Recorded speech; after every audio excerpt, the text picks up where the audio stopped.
shut up and sit down. But I've got to ask you some things that just happened over the weekend. We kind of touched base with it before we hit record.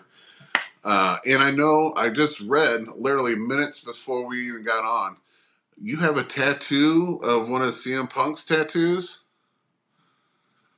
Your name's in the way. It's got to go a little higher. Let me see here. That's Chicago flag.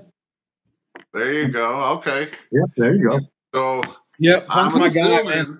I'm assuming you're a big CM Punk fan. So, what do you think about him coming back?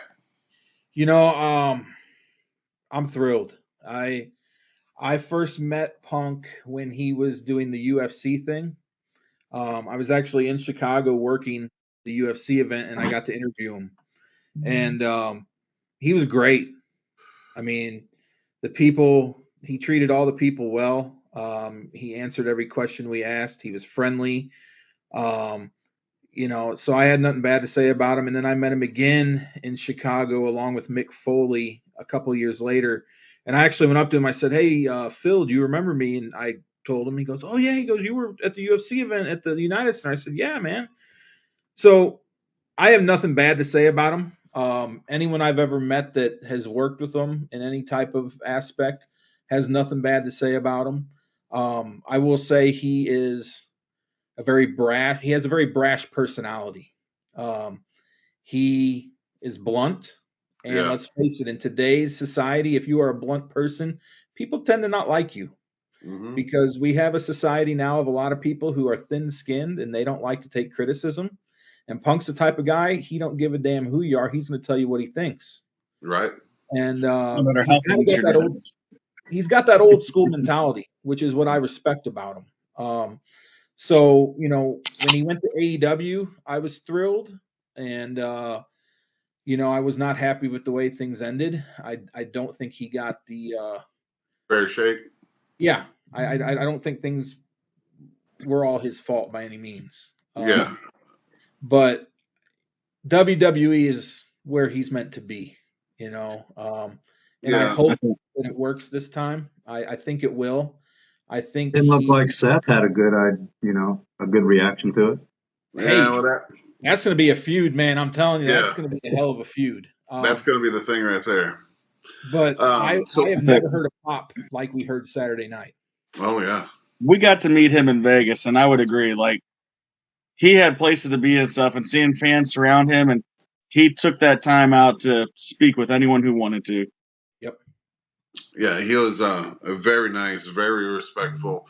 I could have gone either way with Punk prior to me meeting him because, I liked him in WWE.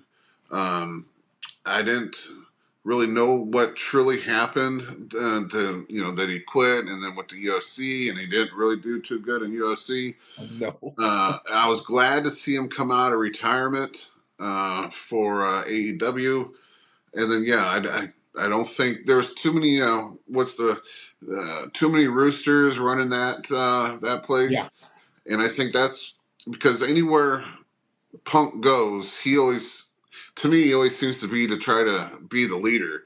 And when you got 10 people trying to be the leader, you can't follow, all 10 people and make them all happy. So it was bound to happen. But as soon as we got to meet him and we broke bread with him, ate dinner, and, it was for the CACs down in Vegas, Cauliflower Alley Club, for the people who don't know what I'm talking about.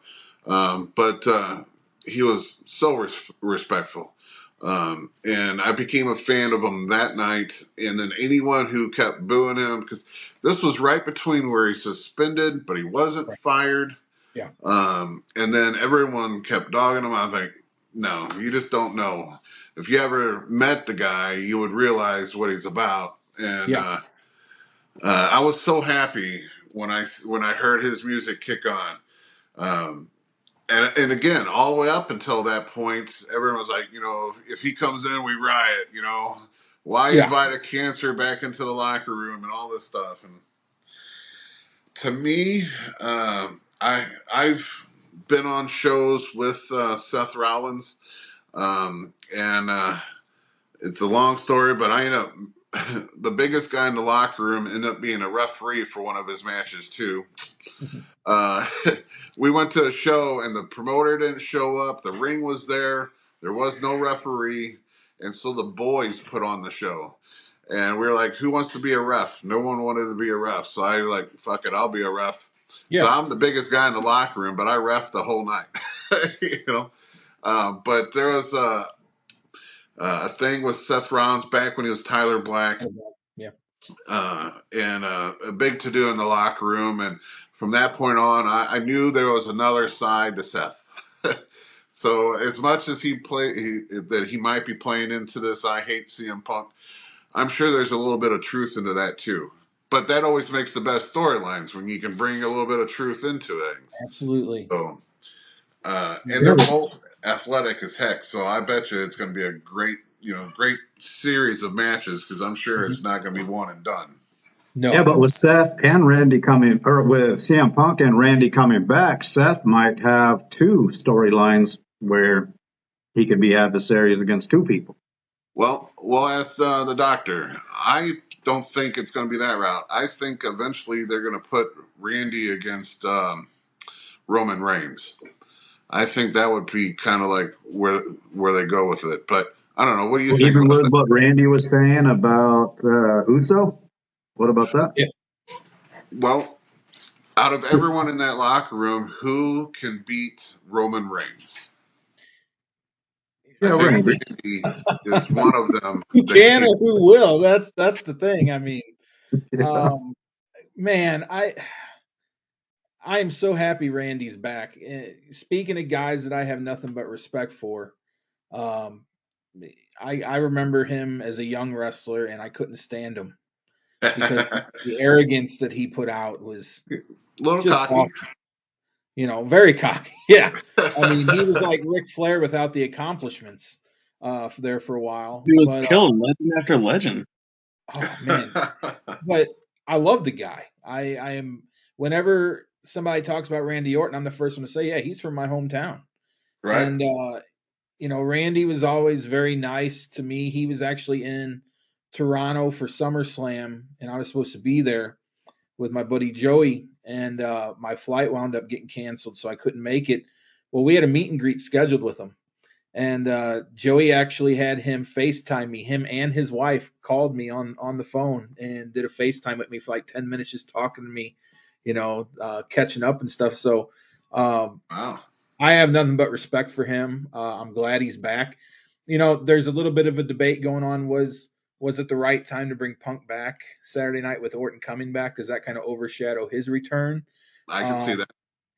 I can see it both ways. I think though, when you're in Chicago, you got to have Punk come back. I Yeah, mean, it's still in place too. Yeah. yeah, and so um, I But don't do know you have who. him come back right after Randy debuts? Like he could have came back earlier in the night. See, and that's what I kind of thought was going to happen. Because I'll be honest, when it was ending, when the show was ending, I thought it was going to be over. And I remember I was telling somebody, I'm like, boy, this is a really short Survivor Series because there was like I was expecting it to go maybe 4 hours, not 2 hours and 50 minutes. And when it was at the 250 mark and they were getting ready to go off air, I'm like, wow, this is really short. It almost seemed like they just wanted to get through it and be done with it and move on to something else. But then when that music hit, man, that took over the whole night. I mean, that's the one thing that I think will be remembered by everybody is when he comes back. I like how they set it up too, where they were going to do the cash in of the briefcase. Yeah. And then, as soon as the briefcase was going to be handed over, then the music hit and that stopped everything. And then, of course, it took all the attention to Punk anyway. But it was nice that they added that little detail, even though they didn't use it, Yeah. but they added that little detail to it. I It's like think, I think Orton will probably feud with, I would personally like to see him feud with uh, Damian Priest.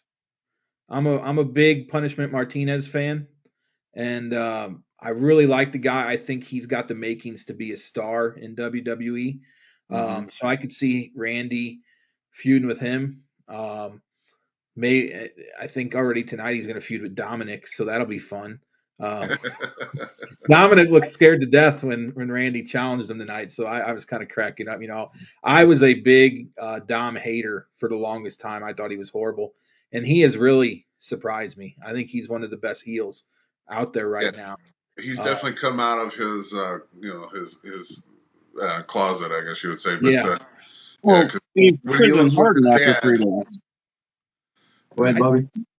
I was just saying he's prison hardened after his 3 days. So what do you expect? They were saying Saturday night was the most time he's actually spent behind bars. As far as Reigns goes, I think you got to have Cody finish it. You got to. And listen, here's the thing. Cody can beat him at Mania and hang on to the belt for a week for all I care. But you got to finish the story. yeah, And to me, it's been so much build up. for Reigns it does not to not go lose anywhere. that title until it's to Cody.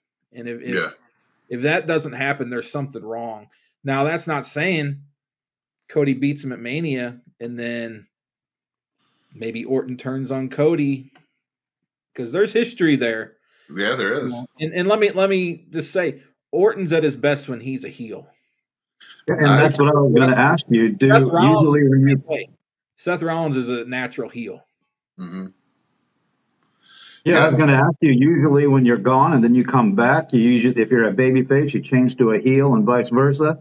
Right. Does Randy stay babyface, or is he turning heel now? I think you got to turn him heel at some point. I mean, you have with Punk coming back, and I assume Punk will be a face. You never know, because again, Punk was a great heel. I mean, He was. I was just telling somebody today when he was with the Straight Edge Society, they had nuclear heat, man. Like you hated that guy. I mean, people really did. They hated him.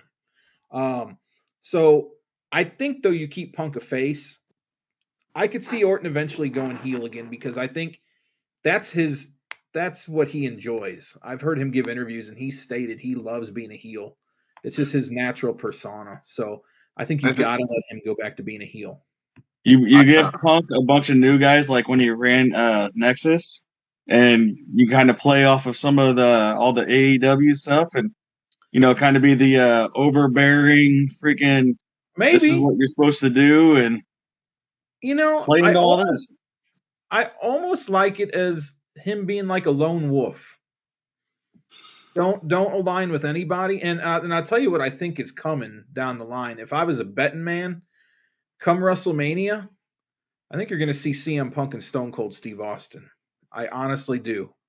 That is the big money match that everyone's always wanted to see, and we all know that Stone Cold is in stellar shape. He can go another match, and oh yeah, he even said it. Yeah, Punk would protect him. There's no doubt. So I would not be shocked come Mania if that's a match you see. Now, I could be wrong. It could be Punk and Rollins at Mania, which would be fine. But if they really want to bring the house down, I think that's a match, especially in Philadelphia. My God, them Philadelphia. Imagine all the mic work leading up to that. Oh, that's what I'm saying, man. That alone. Have Triple H march him out.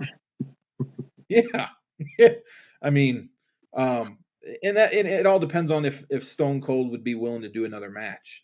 There's always rumors that he's open to it, and I think if the money's right, he would be, especially against somebody like Punk, where I think over the years they've always kind of teased that matchup. So that's what I'm hoping for. I don't know if we'll see it.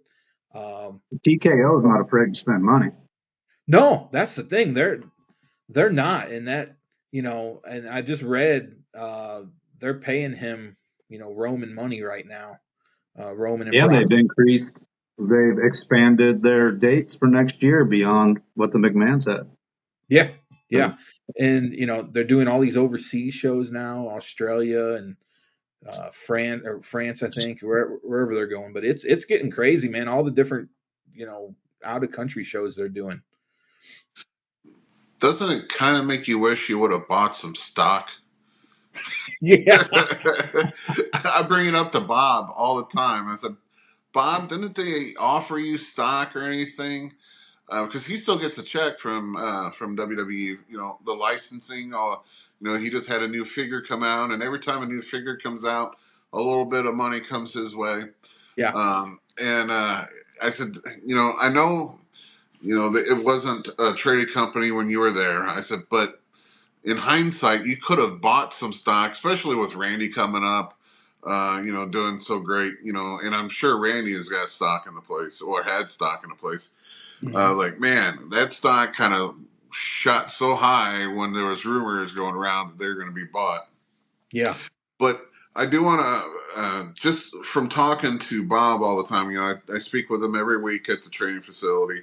I'm kind of interested to see how Randy is going to wrestle, if he's going to change the way he wrestles. Because Yes. Bob, his dad, was very concerned because the doctors did tell him not to come back, and so Right. he's going on his own and coming back.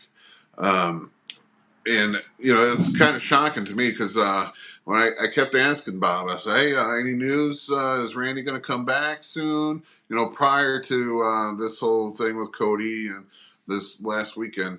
But I would just try to keep an eye on him. And you know, Bob was like, "No, I think he's done." You know, he it was very good with his money, so he doesn't need the money anymore. And you know, just talking over with Bob, it sounded like he was actually done.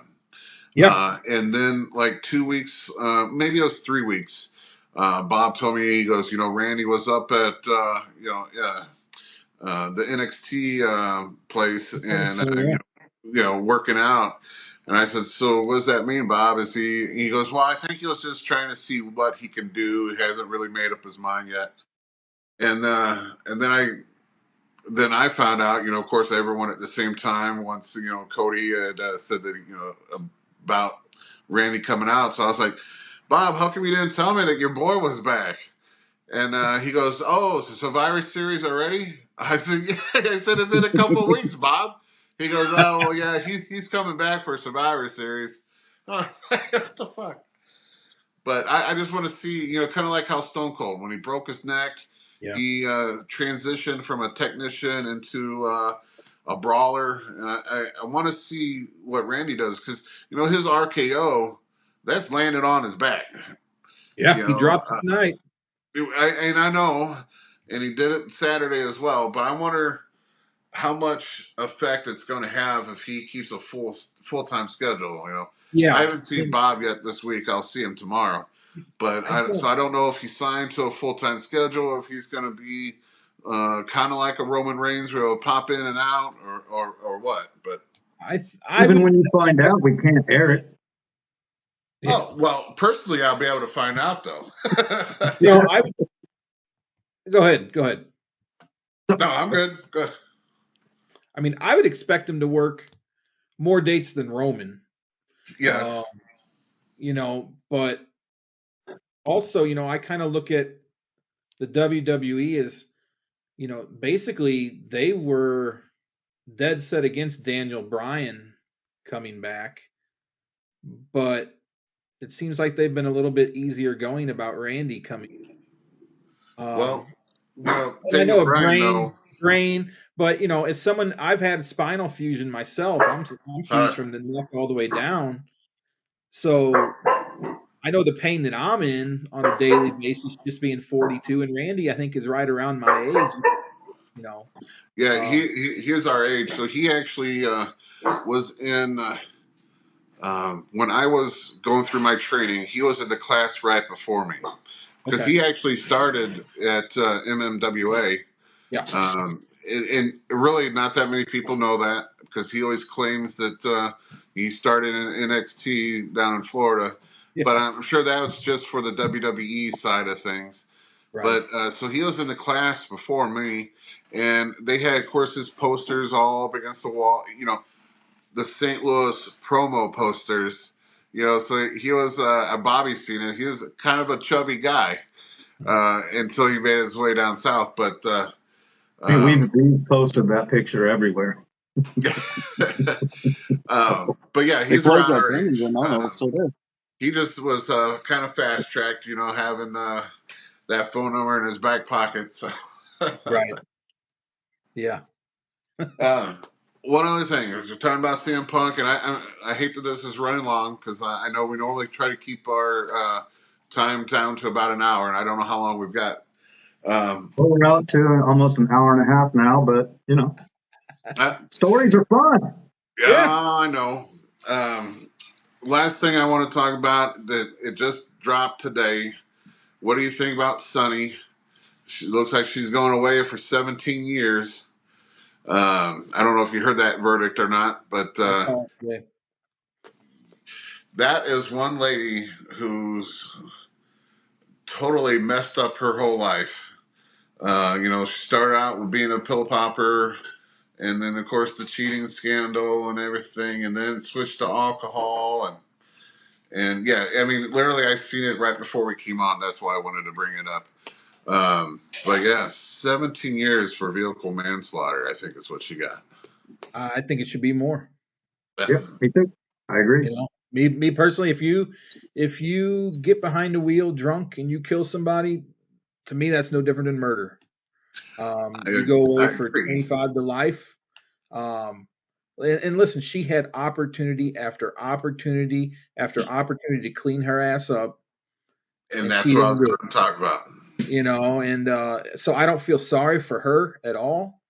I'm sure they'll put her in probably not a high max prison. She'll probably be in a little bit softer of a prison, I'm sure, but she deserves every minute she serves. So yeah. Do you think they should strike her out of the Hall of Fame? That's a tough one because I mean, Hogan got striked out a couple times, and it was just for what he said. He didn't kill a person. No, I mean, listen, one thing I've learned in the past dealing with pro athletes is the majority, I don't want to say the majority, but a lot of them are not what they seem to be. I can tell you stories about some pro athletes here in St. Louis that you'd be like, you got to be kidding me. That are not good people. I have a lot of those stories too. Just because you're not a good person doesn't mean you should be kicked out of a Hall of Fame. I mean, hell, O.J. Simpson's still in the NFL Hall of Fame. I know he was found innocent, but he still went to prison for kidnapping. He's still there. Ty Cobb was one of the most racist and biggest bigots there ever was. He's still in the Major League Baseball Hall of Fame. So I don't know. I mean, I know it's sports entertainment, so it's a little bit different. But at the same time, you're putting them in there based on their work, not their personal life. So. Oh, I got to stop you there. Okay. So, based on their work and not their personal life, right? You think Benoit should be in there? Based on his work.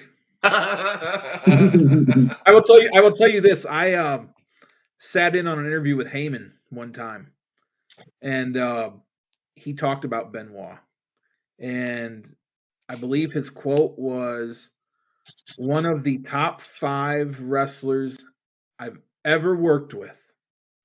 Could have been one of the greats. As a worker, one of the best I've ever been around. As a person, fuck him." So, I mean, I think that's on TikTok. Yeah, and that's the show I was at. Me and Dirty were there. Because Dirty got up and asked a question, I remember, and I'm like, dude, just sit down. Your question's dumb, But I agree with you. He belongs in there. I mean, what happened was awful, without a doubt. But you're putting him in based on his work. I tell you, I still hope, in the back of my mind, I still hope that they find out that he didn't do it and it was some sort of break-in, or because there's a lot of rumors, different other wrestlers being involved, or he was being followed home supposedly for quite a while. So just seeing the wrestling side of him and being so proud of him, you don't want to hear that he was the one that did it. Sure. Ugh. That was horrible. Oh yeah, Jim and sent me it was the the next night. documentary about all that, and I still have questions. So Sure. no, I Everyone mean does. about the whole documentary about the way it ended. It did enough to raise enough questions to where I thought he did it before. No, not so much. You know, Yep. I've had the misfortune to sit in on a couple of murder trials and cover them. Ooh. So I tend to look at all the evidence. I don't know. I mean, is it possible he didn't do it? I guess anything's possible. Um, but knowing what the steroids do to people's, you know, mindset and the fact that he had so much trauma to his brain, Yeah. I tend to, I like, even though it's a horrible thing that he did, I tend to hope that he was out of his mind and didn't realize what he was doing at the time. Yeah. I totally agree. I mean, not that. I mean, the worst. Not that the worst part wasn't his wife, but his little son. I think Yeah. that was the thing that sealed the deal right there. So how do you do that to a little boy who Yeah. was supposedly a little special? I mean, there was just rumors too that he was. Some people say he wasn't, but um, such an innocent little guy to have something like that done to him. Yeah. That's just But horrible. on a marketing and business standpoint, I don't see there's any possible way you can put them in because Yeah. the fans and media, I Well, mean, see, I even for think the you and I, Jeremy, fans. they can't separate the two. They're one and the same.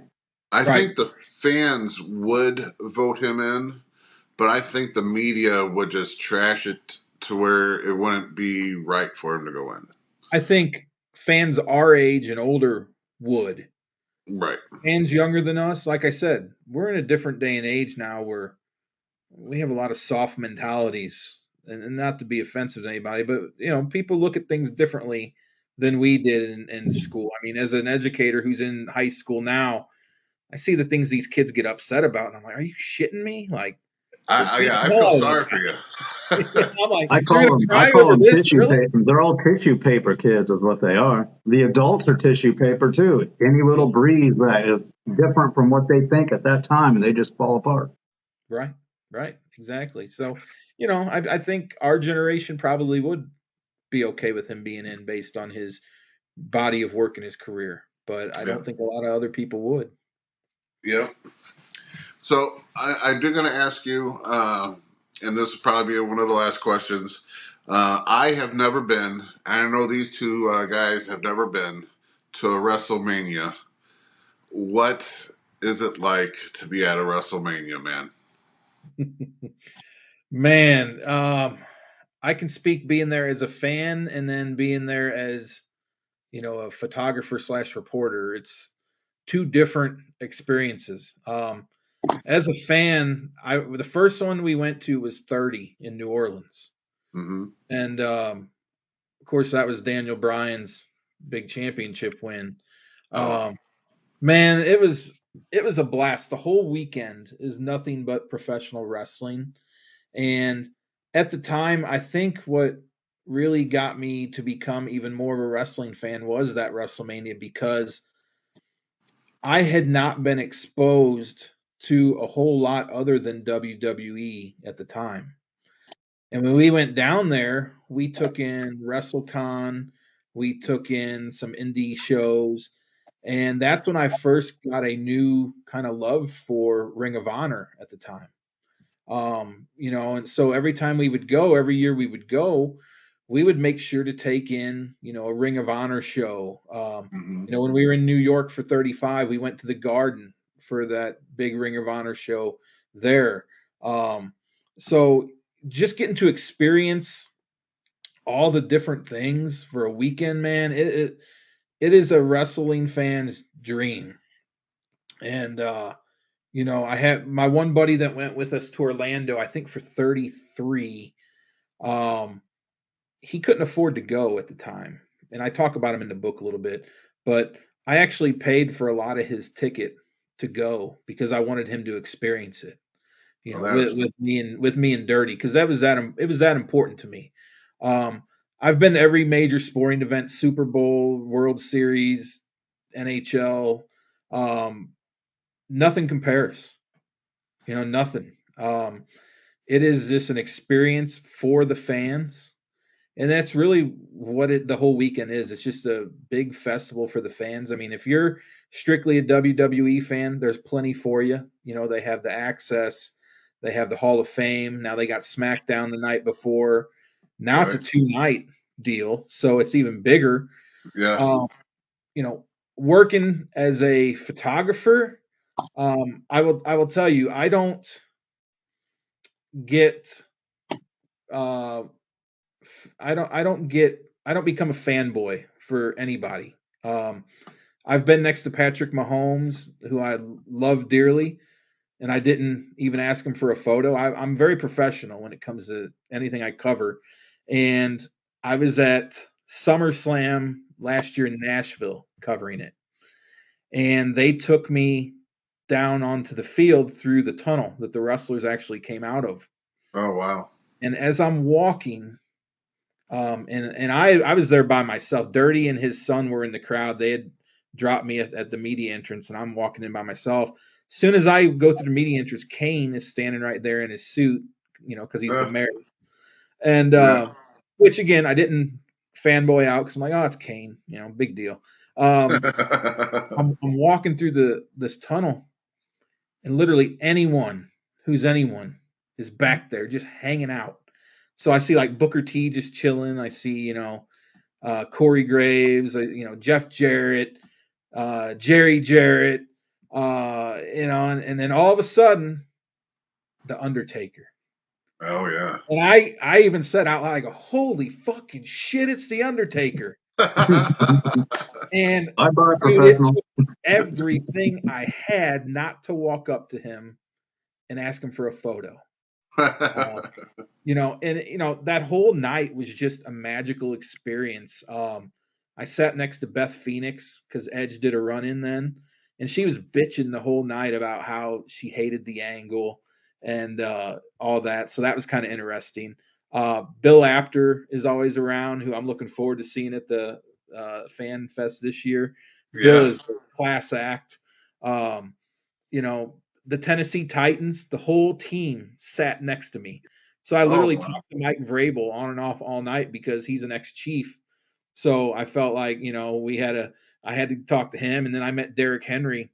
And I remember when I shook Derrick Henry's hand, I said, Jesus Christ, you are the biggest son of a bitch I've ever met in my life. I would never tackle you. And he just started laughing. I'm, 285. And I go, you made me look like a midget.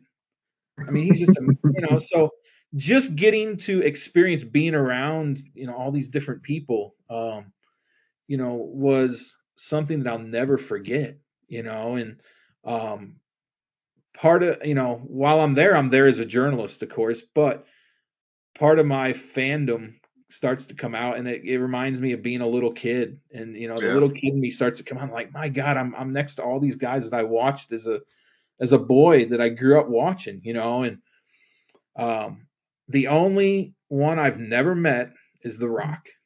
And he is probably my all-time favorite, just because he could talk trash better than anybody, and he always entertained me. So I always tell people the only guy I would probably really mark out for is The Rock. I don't know how I would react, it would be interesting. So maybe one day I'll get to be close enough to him. I mean, I'm sure if I was even close enough to him, I'd get tackled by his security. Before I could even go up to shake his hand, or say, hey, Dwayne. Yeah, he's probably the only one that I'd really mark out for. The rest of them, it's just like being around normal guys for the most part. I love just talking to him. Mick Foley's my favorite guy to talk to. Whenever I can have a conversation, he's funny. I would love to meet him. Oh, I've met Mick a few times. He's man, yeah, he is a great guy to talk to. Yeah. So yeah, if you ever get the chance to go, do it, because I mean it's an experience you'll never forget. Oh, who was someone on the bucket list? Who was someone you were excited to meet or interview and it ended up being a flop? Oh, I told you guys before we came on, Charlotte. Oh Flair. yeah. Couldn't have been, and I'm not going to say she wasn't mean, but you could just tell that she had probably been doing media all morning and was just done. Yeah. And of course, I was thrilled to get the chance to talk to her because I'm like, how many people get to say, oh, they've interviewed Rick and Charlotte, Right. And I really kept the questions to WrestleMania and her. I don't think I even asked anything about Rick because I'm like, oh, everyone will probably always ask her about Rick. I'm not going to do that, but every time I asked her a question, it was just very monotone. You could tell in her voice that she could have cared less about talking to me, and that really kind of that hurt my feelings. Now I can tell you the one guy that was actually really cool was Drew McIntyre. Yeah. Drew is always awesome. And I met him way back when he had just started in WWE. He was actually eating dinner after a pay-per-view over at was it the Irish bar that's at Union Station there. Okay. Helen is it? No, it's not Helen's. No, I don't even think it's there anymore, is it? I don't think it is. I think it's a different place now, but it used to be an Irish pub. Mm-hmm. And he went in there after I think it was like Backlash or something was here. It was the pay-per-view where Stone Cold turned heel, and he was the ref. Pretty sure it was McKinley, wasn't it? What was that? The Irish pub, wasn't it McKinley's? No, wasn't McKinley's. I don't remember the name of it, man. It's not McGurk's either. But he was in there eating like a bread bowl, and my wife, who's not a wrestling fan at all, literally just walks up, grabs a chair, and sits down next to him and starts talking to him. Oh and my God. He could not have been nicer. And so then I interviewed him a couple years later. Actually, before that, I ran into him. He was at WrestleMania. It was the weekend he came back to WWE. He had joined NXT from, he was on an indie group. I can't remember who they were, but he was in Orlando and he had just signed with NXT and they announced at the NXT pay-per-view. But he was at a Busted Open show doing an interview with Bully Ray and Dave LaGreca. And I walked up to him because he was doing, pictures afterward. And I said, dude, do you remember me?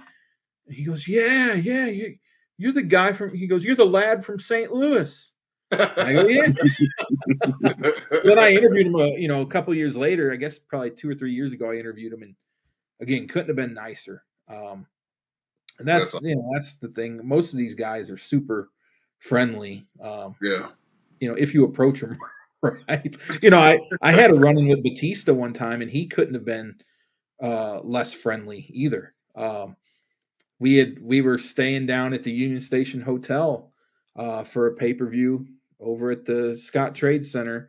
And we were walking to our hotel room. We just checked in and I was opening the door for my wife. And all of a sudden Batista walks right past me. I just let the door slam in her face.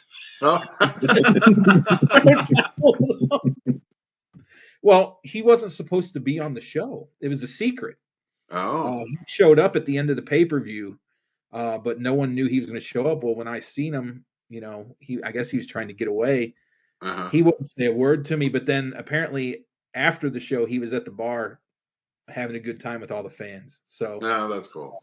And I've never heard, I always hear good things about him. So, I realize these guys have bad nights just like everybody else. They don't want to always be bothered and stuff. And so I try to chalk the experience with Charlotte up to that, but I've also talked to other people who have had interviews with her and they kind of say the same thing. And I've heard from people back behind the scenes at WWE, she's not the nicest person either. So that's why she got that nickname, the Queen. The Queen, yeah. I have a story on the media side, Jeremy, for FanFest when they were doing all the Hall of Fame inductions, and I was in the ring filming, and just as a boy growing up watching, one of my favorites, because I am a wrestling whore, I had a lot of different favorites, was the Honky Tonk Man with Jimmy Hart interfering in the matches to have him win and then running, like CM Punk did with Seth Rollins came after him a couple nights ago. And then being in the ring with him and then all the legends in there filming. And then just having Jimmy whisper in my ear from time to time, making sure I get his good side in the camera. It's nice. He goes, hey, make sure you get this side. Or, hey, I'm going to come in. Make sure you get this side. That's funny. Just a nice, funny guy. And my professionalism is ignorance, pure ignorance. Because a lot of the wrestlers would say, hey, you want me to go get an autograph with this person? And I'd go, no. Why? I go, I'm going to talk to him later anyway. Why? Yeah, I've never asked a wrestler for an autograph working. Never. And I already got Bobby's and Jim's autograph. I don't need anybody else's. Did you get to work with Enzo at all? Enzo and I didn't really talk, but I think Bob or Jim talked to him for a bit. Yeah, so Enzo was the greatest person besides Victoria that night. Victoria was just crazy. Victoria's but cool. Enzo was so cool to hang out with. I mean, there's some stories I could tell if it wasn't being recorded. But I'll just say he's very cool to deal with. And everyone, my students were all either the security that night or they were the ones that drove them to the airport or back and forth, or if they needed to go to Walgreens. We'll just say Enzo had to go a lot of places, and my students loved it. Just hearing him talk and what they needed to go get and everything, it was pretty crazy night. But I'm looking forward to it again. So I'm just gonna say. I would love for him to come back because that was the one regret. I didn't get to stick around long enough to talk to him. And I've always been a big fan of his mic work. His mic work. I would love to see him come back to WWE. I don't think it'll ever happen, but of course, I don't foresee it. But people said the same about Punk. Right? You never know anymore. Yeah, that's what you I was never know. Say. Money's right. We talked to Victoria a lot, and she was a ball of energy. I think there was a little more than just energy going on there, but she's a ball of energy. And the only bad experience I had, I don't think you can really say bad, was Buff. He went and grabbed me by the shoulder and spun me around, and I came that close to smacking him in the face. Really? And he grabbed me because there was something going on with, what was it, the music or something? He wanted turned down because he couldn't hear. Okay. But he needed to get by me, so he grabbed me and turned me around. And when I spun around, getting ready to smack him, he's just like, well, I just got to ask a question. So it's not really bad. It's just that he kind of was a little bit touchy-feely in a way I don't like. Right. Victoria's thing was like, she's just a natural. Escort for a while. I couldn't hear either one of you. He was a male escort for a while. That's even worse. I still don't like him touching me. Yeah, there used to be, I don't know why I'm saying I know about this, but there was a show on, I think it was Showtime, called Gigolos. Mm-hmm. And it was all of these 4 gigolos from Las Vegas around. And I was addicted to it, man. It was like, it was trash TV, but it was like one of those shows that you just got to keep watching. And lo and behold, like season 3, Buff Bagwell becomes a gigolo. And you'll see him like go on dates with these old women, and then he has sex with them. It was. Oh wow! My wife's watching. He actually that's Buff Bagwell. He actually had a movie from his younger days, and was it still? It might have been when it was still TNN. Took all the adult scenes out and tried to film his movie or play his movie. It was so terrible. He was still terrible with the scenes in. He got a DUI this week, I think. Yeah, sure did. And he got caught. It's kind of crazy because you hear that he's been working so much with DDP, turning his life around, and this is the second DUI that he's had in a couple of months. So I DDP don't is know. another guy who's just a ball of energy, man. Like, Yeah, and this is Oh. a was it 3 weeks or a month ago? He got into a little altercation with a fan. really? Yeah, at a meet and greet. Jeez. So you talk I about had the raw, DDP. I had the raw So, footage for that, but Jim and I mutually agreed it wouldn't be advantageous for us to put that out. Yeah. Let them do it. you talk about DDP being a ball of energy. So, WCW guy, first of all, But my little brother bought the DDP yoga. This was years and years ago. Well, Yeah. he personally calls people that buy the yoga. And so my little brother calls me one day, and I have no idea anything about this. He calls me. I answer the phone, and he's like, "Hey, I got Diamond Dallas Page on the line with us." It's like, "What? What are you talking about?" And he's like, and then Diamond Dallas Page starts talking. He's like, "Yeah, I call everybody that buys the DDP yoga, and he said you were a huge fan, so we 3-way called you into here." And it's like, what? Like that was my cool DDP moment. I really like him. And I watched that documentary that the WWE did about him. I think it was WWE did it about him. But I will tell you, surprisingly, you asked me earlier about a bad interview. Jake the Snake, horrible. Was that during his awkward years? No, No. this was. So I met him the year they put him in the hall when he was first sober, Uh-huh. not friendly then. And then I actually was covering he came to St. Louis to do like a storytelling or a stand-up show or some shit.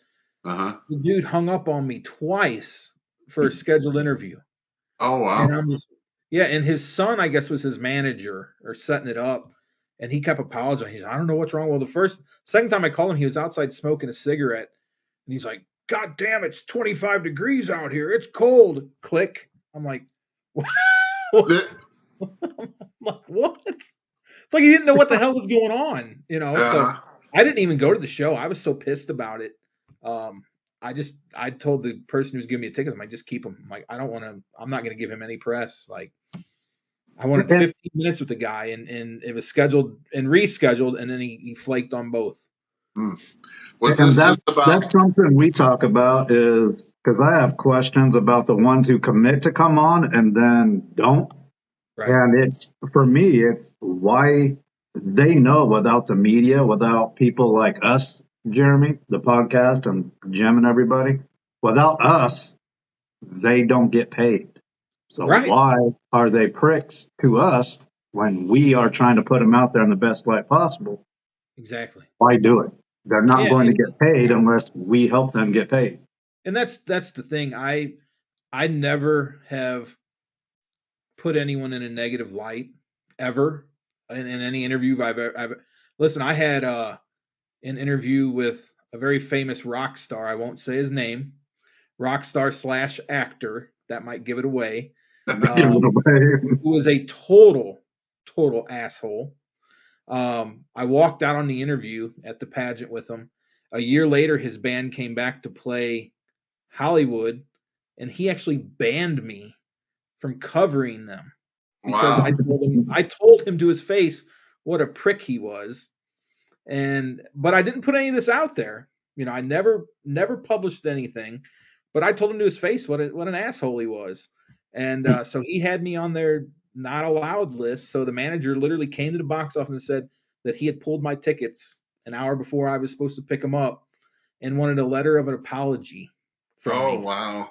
So I wrote a letter, and I can't say exactly what I said because they'll give it away, but I said, your portrayal of this superhero is one of the worst I've ever seen. And I gave it to the manager. I said, here, give it to him. That is You know, awesome. Well, and good for you. yeah, I Jim mean, has to always Jim you has to know, always pull me back because I'm pretty well straightforward and I don't really care about your feelings if I have something to say. right. Well, And that the way I look at it is I've built a reputation over 20 years here in St. Louis, in the media. I don't need to kiss anybody's ass. I'm not going to. If you want to be a decent person, great. If you want to be a jerk, okay, let's do it because guess what? The pen is mightier than the sword. And That's so true. all it takes is somebody to put something out there, and if it blows up, your career's done, man. I mean, that's they got to be careful about that, and a lot of these guys don't think about that. Especially nowadays. No, and again, I'm never going to set out to intentionally trash anybody. Even this guy, my staff still wants to cover their show this summer. And I said, I'm not going, but I said, if you want to do it, have at it, but I'm not associating myself with it. I won't support them. But I'm not going to say anything bad about them, but I'm not going to support them either. So that's with anybody, but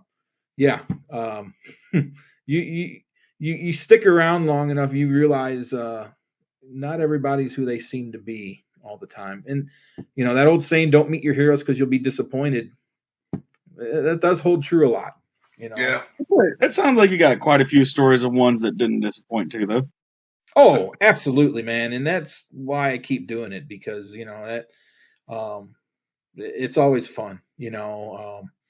I never turn down an interview with anybody, especially in wrestling. It doesn't matter who it is, even if I'm not a fan. I can remember they called me and asked me if I wanted to interview who was it? Well, one was Elias, and I didn't really know much about Elias. And I'm like, oh yeah, what the hell?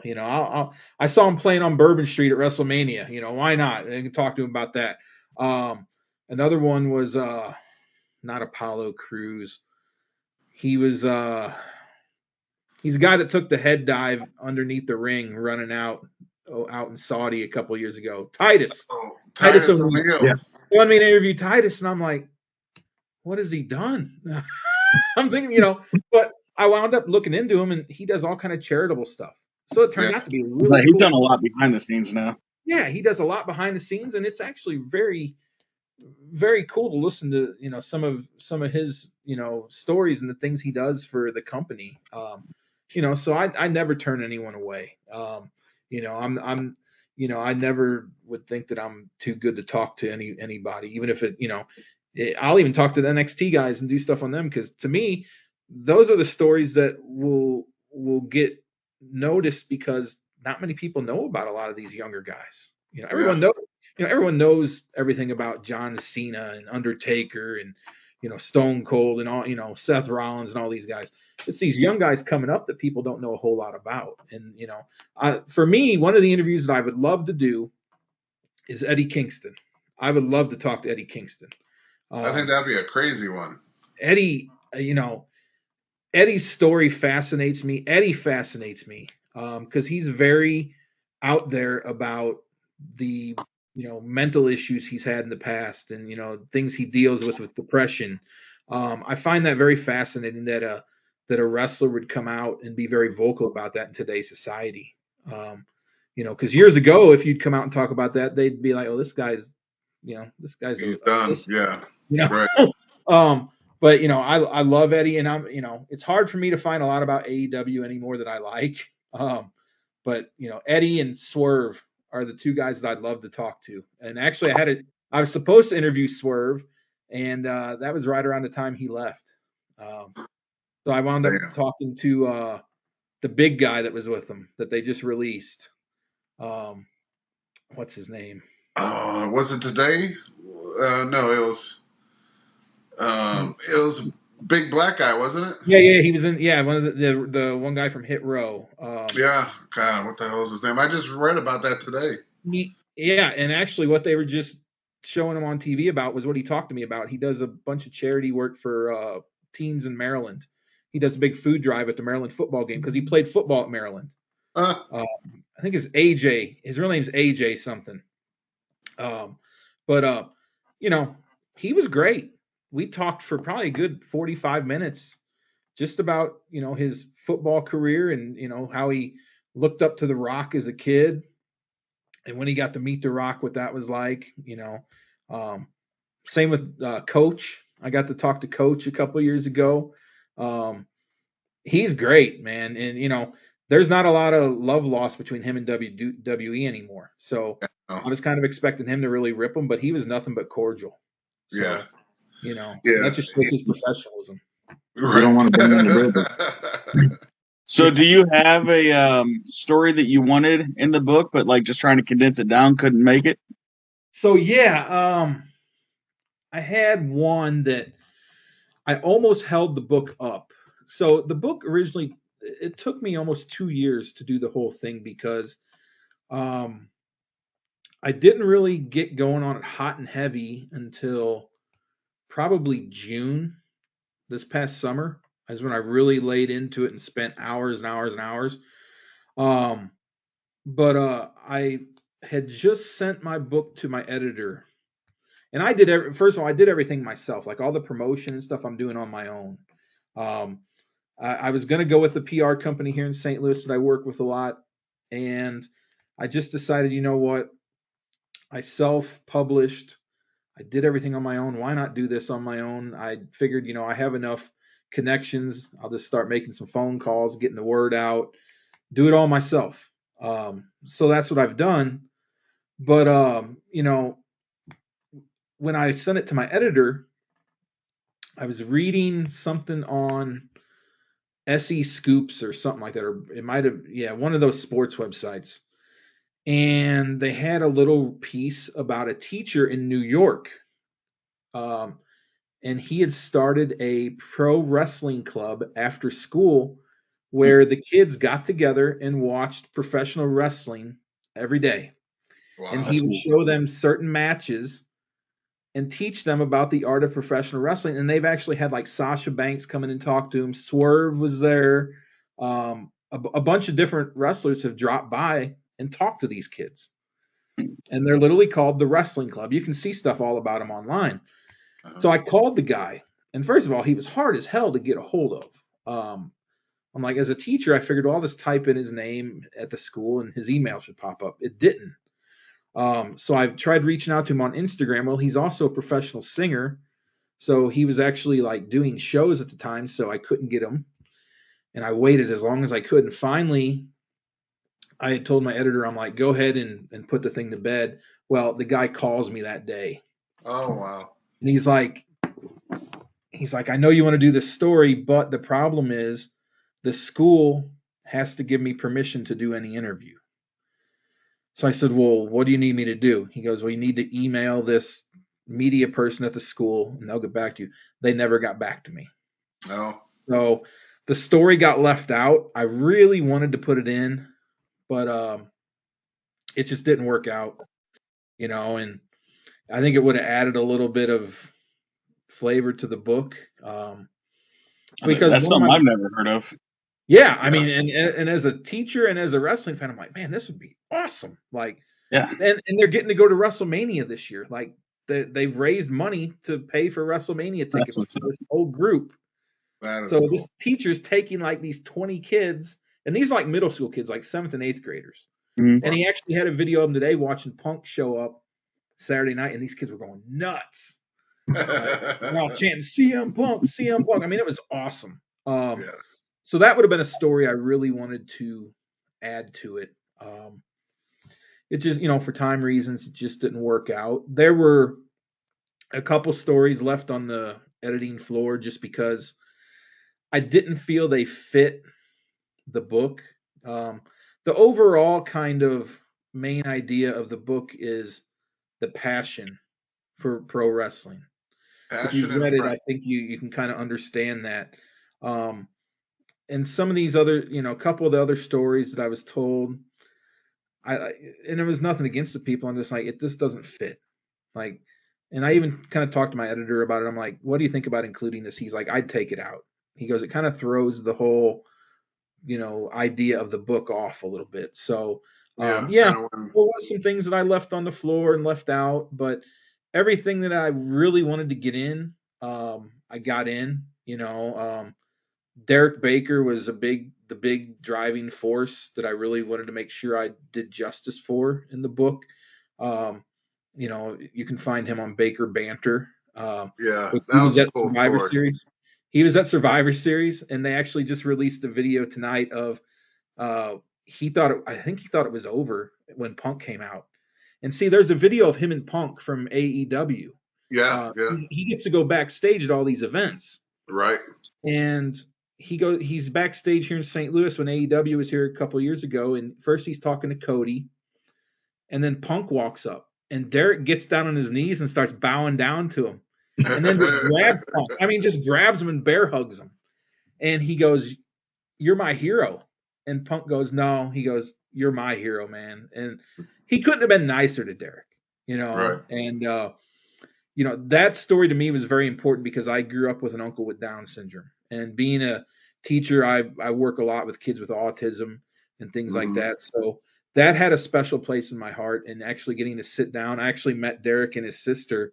I'd met Derek before at a wrestling show, but I went and met them at a Panera, and we talked for like 3 hours. Wow. And just hearing his passion for wrestling and what it's done for him. He was always a confident kid, but I think now it's just kind of made it even, more that. And you go to a show and there'll literally be a line of 30 or 40 people just to get their picture with this kid. He's got 3 million followers on TikTok. I mean, he's known like I'll tell my students and they're like, "Oh yeah, we follow him. We love watching his videos." That's awesome. And That's so great. him and then Izzy, who's from Florida. Of course. Yes. I listened to her when she was 8 years old calling into Busted Open. And an 8-year-old girl who knew more about wrestling than most of the fans that called in. And then, of course, seeing her on NXT with the whole Sasha Bailey angle years ago. I had to have her, and that was so I'm used to normally just calling up people or emailing them and setting it up. I had to go through a whole talent company for her. Yeah, I thought that was weird that you said that in the book that she had. Well, that she said it in the book that she has like a whole PR person, and I'm thinking as a professional wrestler for 20 odd years, I don't have one of those. It was insane. So like the first meeting was with her, 2 people from this company. I think they're called Curation Management or something like that. And I had thought I was going to be interviewing her when this happened because I had sent an email and I had no idea who the hell I was talking to. I thought it was her or like her mom or something. And like, yeah, we'll set up this interview for Friday at 3:00. So Friday at 3:00 rolls around. I'm on Zoom, and it's this woman and a guy. And I'm like, what the hell is going on here? And they were like questioning me, basically wanting, can you send us all the questions? And as a journalist, I don't like to do that. I never like to give people questions in advance. That kind of ruins the interview. But I'm like, well, it's not like I'm recording this live. It's going to be for a book. Why not? Right. So I sent them a list like 25 questions. And they're like, well, we'll look at the questions. We'll get with Izzy. We'll see if it's a fit. About a week goes by and I heard nothing. And I was literally at the point where I was going to either start her or Derek because those were the last 2 stories I wrote. And I was kind of at a standstill because I was still not ready. I had not met with Derek and his sister yet. I had enough information I could start on his, but I'm the type where I like to have everything in front of me and then I just go and sit down and I do it. So her people finally got back with me and they said, yeah, she'll do the interview. Call her at this time. So we set up a time. I called her and I think I talked to her for probably 2 hours on the phone. And she was actually, I think, in her garage getting ready to work out. So, and her story is fascinating because, she lives in Florida, but she wrestles for Mission Pro out of San Antonio. Right. Which is Thunder Rosa's place. So it was interesting to me. And I spent a lot of my childhood in San Antonio over the summer, so I knew the area. So I started asking her, I'm like, so if you ever get the chance, you got to go to this place called the Snake Farm out in the middle of nowhere in San Antonio. She goes, well, I think I know where you're talking about. Ain't like a little shack? I go, yeah, it's ran by a bunch of Mexican guys. And when you walk in, they have literally a pit of rattlesnakes. And it's like a fence that's covered them. So you're looking down about 15 feet. And if you throw pennies down and hit one of them, they shake their rattles. Oh, my God. And this is like a off the beaten path animal farm with like all these like scorpions, spiders, snakes. And then if you go out back where, when an animal passes, they have a big freezer out back. And I remember as a kid, my dad went there because he wanted to get dead rattlesnakes to make a pair of boots. Because that was what he did. He would make belts and then put 12 gauge shotgun shells in them, and then he'd make snakeskin boots. So he's like, I'm going to stop here and buy a bunch of dead snakes so I can make my boots. So this Mexican guy takes us back into this freezer. I mean, this thing was scary. It was like straight out of a horror movie. And you walk in, and there's just dead animals in bags, and there's a freaking giant monkey just sitting there like this, frozen. Oh It my reminds God. me of the movie Monkey Shines, where the monkey's got the like this. Scared the shit out of me. I was like 11 years old. To this day, I still think about it. But I told her, I'm like, if you ever get time, go to the snake farm because it's an experience. Every time I'm in San Antonio, I go out of my way to go there. Wow. And no one knows about it. Like I tell people about it, and like, you're crazy. There's nothing like that. I'm like, yeah, like on the outskirts, like literally almost in the desert. It's called the Snake Farm. So Tell her to watch Texas Chainsaw Massacre right before she goes, then go. yeah, absolutely, man. So Do you talking still to her, go in the freezer? yeah. Oh, I'd go back in there. Hell yeah. See what they got in there. But so yeah, them two were really important to me. I think because her being a kid, and I say kid, she's 16, but and I think she's got the talent that if she plays her cards right, I think she will get signed somewhere. I got the impression from your book that she was already fast tracked, that she already had people pulling for her as soon as she turns 18, and she already has that contract ready to go. I think you're probably right. I'd be surprised if that doesn't happen. I think that with her connections, being I think she's got Bailey it. backs her and Sasha backs her. Right. And the rest, you'll have to buy his book to find out. Yeah. Right. Well, I'll tell you, sir, it's been great having you on here. Yeah, we're going to have to have you back a second time. There's a lot of stories. Oh, man, I'd love to. Yeah, this is great. Yeah, we definitely have to get you back on because, you're our first author on here, and we 100% really weren't sure how this was going to go. Yeah. But I tell you, after I read the book, I was like, oh, well, we got so many things that almost, like I said, we should have met each other a long time ago. Yeah, absolutely. But man, you are great to talk to. You're like one of the boys, man. We can probably sit and talk to you forever. Well, hey, I'll see you guys at the summer fan fest for sure. Definitely. We'll be there. Yeah. So again, Nathan's going to put your link down below. This will probably air Thursday. Everyone knows we kind of tape it on Monday and it appears on Thursday, sometimes Friday. But he'll definitely put your link down below so everyone has a chance to be able to get your book. Right. We are going to share the hell out of this too, so we'll help you with your promotional work there for you. That's all I do all day long is I do promotional work for either like my YouTube, our YouTube, or something to do with wrestling. It's wrestling every day for me. So nice. SICW, American Championship Wrestling, All-Star Wrestling. All crazy. There's a wrestler that I used to be buddies with, and I haven't talked to him in a long time. I'm trying to find out what he's up to. Jake Durden. Oh, he's still a wrestler. Okay. He wrestles for St. Louis Anarchy. Anarchy. Okay. Yep. Okay. Yep. Yeah. Dirty Jake Eye. was a good dude. Oh, great guy. Yeah. So we had him in. When he first was trying to break into wrestling, he had his long hair.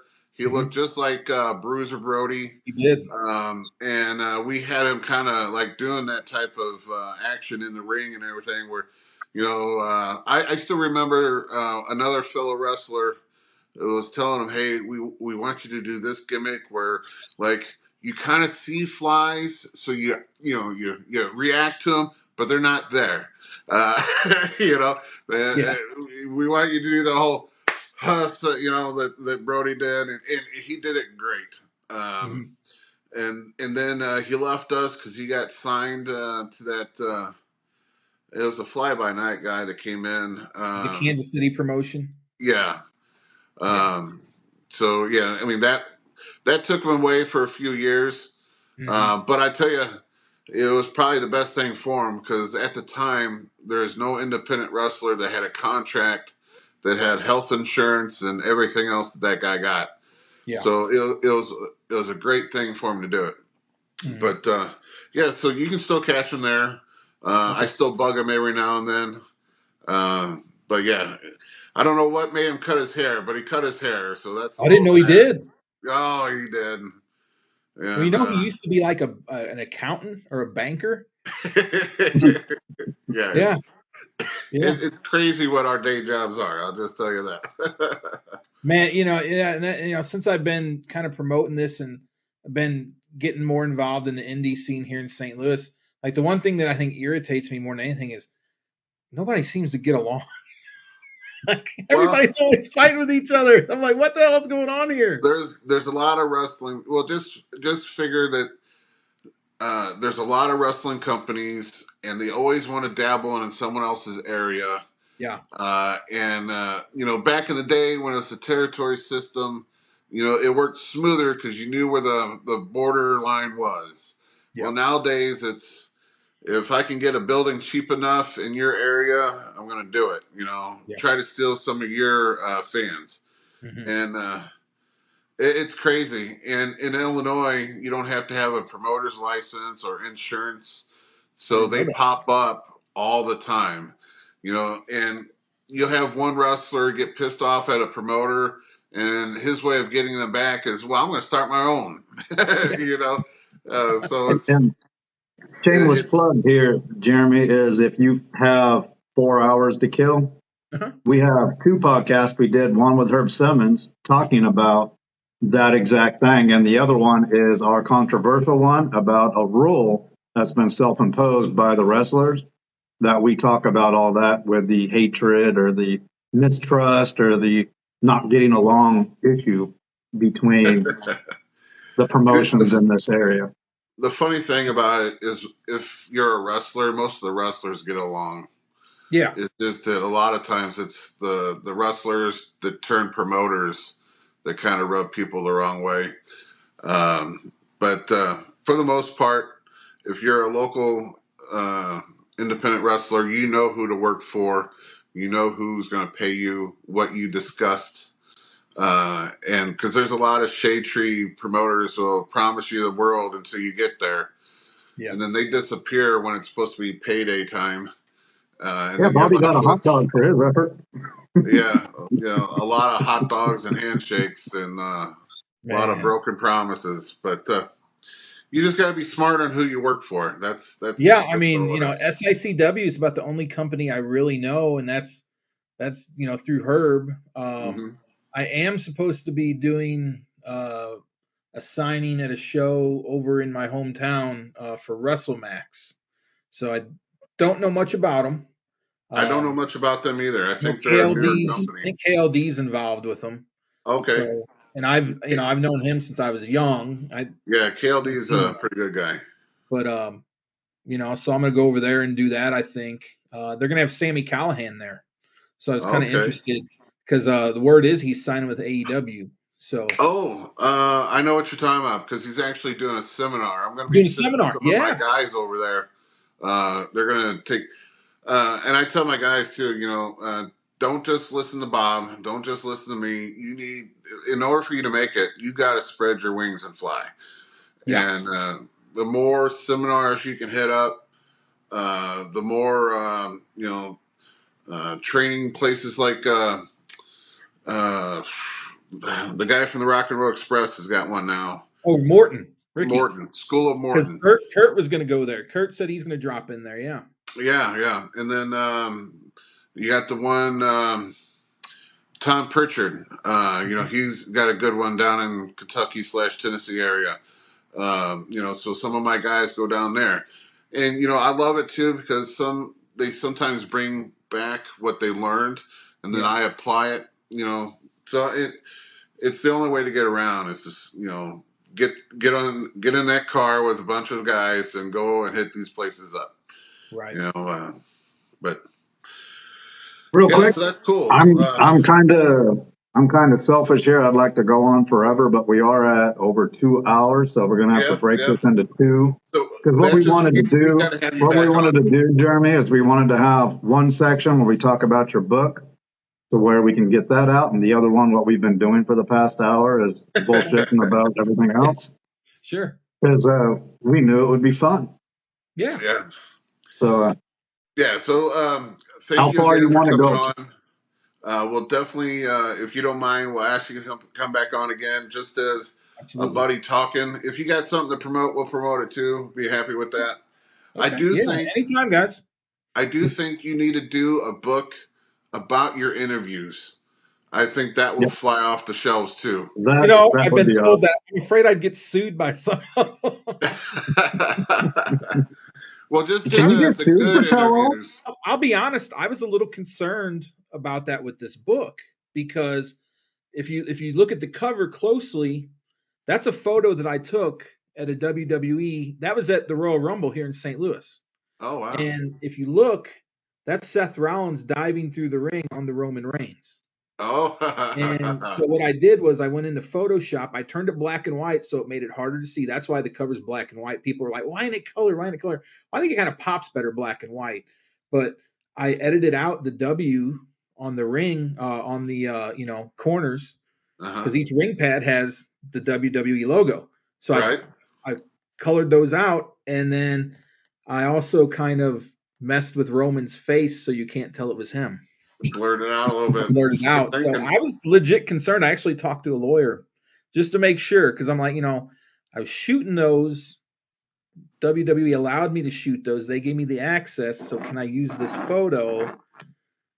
And he was like, oh, yeah. He goes, as long as you're not like, using WWE to promote it, or, trying to make money off WWE's name, you're fine.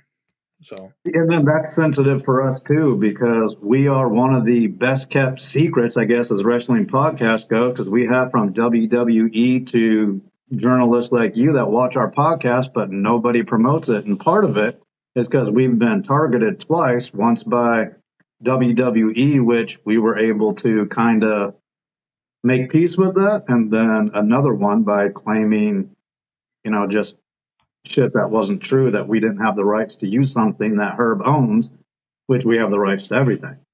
right.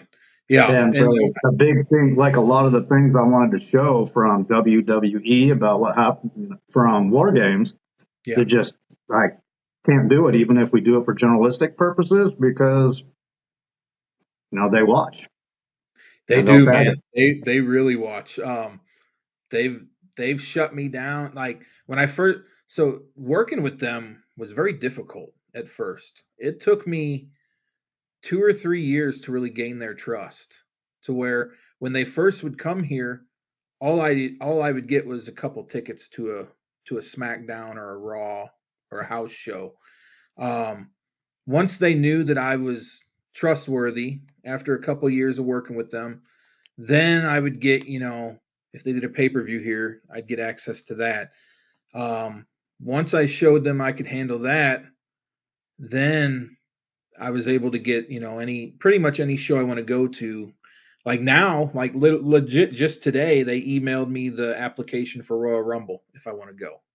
Wow. So now I don't even have to ask now. They just send me the press application. That's cool. And if I fill it out, I'm good. If I don't, I haven't decided if I'm going to do Rumble yet because I'm definitely doing Mania in Philly. Wow. And It that's gets funny because earlier today we were looking that up on how we get that going. But with our history, I'm not sure that they would even approve it, even though TKO now owns it. and that was my worry because, well, their media guy used to be a guy named Adam, Yeah. and Is then not Adam Adam left. anymore? No, he went to AEW. Oh. So right when everything dropped about Vince with the sexual harassment and all that crap, Adam up and quit. So I was kind of worried. I'm like, oh shit, I've been working with Adam for 5-6 years. Who knows who's going to take over? Well, they got a guy now named Chuck Kingsbury, who's pretty good. But But yeah, Adam went to AEW then, and I don't know what he really does at AEW because AEW's media department sucks. Like, it's awful, man. Like, they're a joke. They really are. Like, I can't. I was just talking to the guy the other day about setting up some press for when they do Collision here, and they don't want to do anything until like 2 weeks ahead of time, and that drives me nuts. Because I'm like, why not set it up now for the end of December or beginning of January? They said, well, don't contact us till January 1st. And I'm like, Wow. that's 19 days out. Like, it's not going to sell well, especially now. I mean, and I legit would like to. I want to talk to Swerve, Eddie, or try to do something for Sting, since it's probably going to be his last St. Louis appearance. Right. But they're awful to work with. But WWE is a tough nut to crack. But once you do, they're great. And I'll say, since Triple H kind of took things over, they have become a lot more open to the media. I go to some of these, like I was at Detroit for SummerSlam, and some of the media guys that were there had never covered a wrestling show before.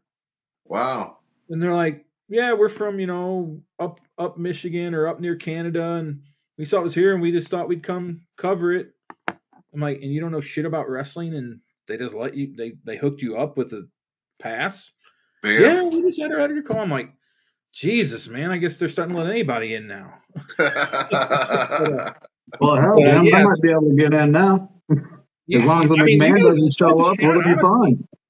It's worth a shot. I mean, I would try it, man. I mean, yeah. As long as there's not a McMahon looking at the names, I think I'll be fine. Yeah. And I've met Shane. Shane was really cool to meet. But I've never had any issue with anybody there, to be honest with you, like, any of the executives or anything for media. They only got mad at me when I was first doing it. I was Facebook living some of the entrances, and all of a sudden my Facebook got shut down. Oh, wow. They literally shut it down. And a lot of that now worries me because UFC is hardcore about that. I've covered some UFC events, and they are like strict as hell about shooting entrances, about shooting anything during a fight on your cell phone. They don't allow it. They don't even like it. If you don't have a photo pass, they don't even want you shooting a photo during a fight. Well, hopefully Dana stays at UFC and doesn't go anywhere else.